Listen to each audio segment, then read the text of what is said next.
we need to talk about the makeup. And I know what you're thinking. How could I have anything to say with the products that have been applied on my face in the way that they've been applied on my face right now? And I hear that. That's fair. But let me also just say, I'm just a random person on the internet. This is a huge budget Hollywood production. They essentially could have done anything that anyone can do in the world when it comes to makeup.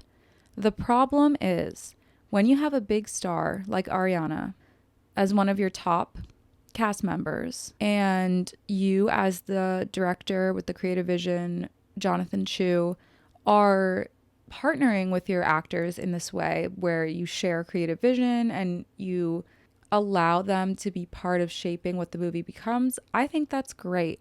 I think a lot of actors do have correct opinions about hair, makeup, and costume for characters that they've spent a lot of time deconstructing and thinking about, and that's fine. However, you can't give Ariana a blank check to do her makeup the way that she likes it just because she is Ariana Grande and she's so famous and every centimeter of her face is going to be analyzed. And I understand that that's an immense amount of pressure, but at the end of the day, you are not Ariana in this. You are a character, and the way that her makeup as Glinda looks the same as her makeup as Ariana does not work. It's extremely distracting. It takes you out. I concur with all of the criticism about the lack of blush, the very clunky strip lashes that are very distracting on the eyes. So let's talk about what could have been better. I think looking at Zara Larsson's tour makeup looks lately, it didn't have to be that extreme of like a festival look,